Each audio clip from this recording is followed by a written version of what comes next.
আমাদের সনাতনী একতা মঞ্চ আমরা এবার তৃতীয় বর্ষ আমরা এই বজরংবলীর পুজো করতে যাচ্ছি। আমাদের পুজো শুরু হয়ে গেছে, আর বাকি আমাদের অনুষ্ঠান সন্ধ্যার সময়। আমরা সন্ধ্যার সময় সন্ধ্যা আরতির মাধ্যমে আমরা দ্বিতীয় পর্বের অনুষ্ঠান শুরু করতে যাব।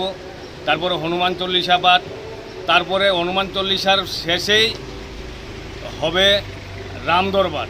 রাম, লক্ষ্মণ, সীতা, হনুমান নিয়ে একটা প্রসেশন হবে আমাদের এই এলাকাতেই। তারপরে আমাদের সাংস্কৃতিক অনুষ্ঠান, পাশাপাশি আমাদের প্রসাদ বিতরণী আমরা সন্ধ্যা 7টা থেকে শুরু করব। আমরা যতটুকু কন্টিনিউ করতে পারি রাত্র 11টা 12টা যাই বাজে আমরা আছি।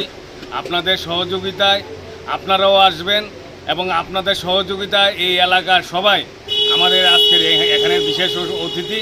তাছাড়া আমাদের মাননীয় বিধায়ক মেয়র শ্রী দীপক মজুমদার মহাশয়ও এখানে উপস্থিত থাকবেন।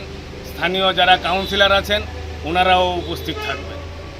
শনিবার চৈত্র পূর্ণিমা উপলক্ষে আজকে হনুমান জয়ন্তী আমরা উদযাপন করছি এবং মহাবলী সংকটমোচন হনুমানের আমরা আজকে পূজায় ব্রতী হয়েছি।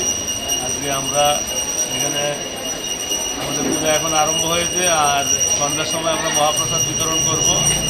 আমাদের এখানে মহাপ্রসাদ দেওয়া হবে, মাননীয় মেয়র সাহেব উপস্থিত থাকবেন এবং অন্যান্য বিশিষ্ট ব্যক্তিবৃন্দ উপস্থিত থাকবেন। এবং সন্ধ্যা 7টা থেকে 9টা অবধি চণ্ডী পাঠ এবং গীতা পাঠ আমাদের একজন মহারাজজি উনি চণ্ডী এবং গীতা পাঠ করবেন।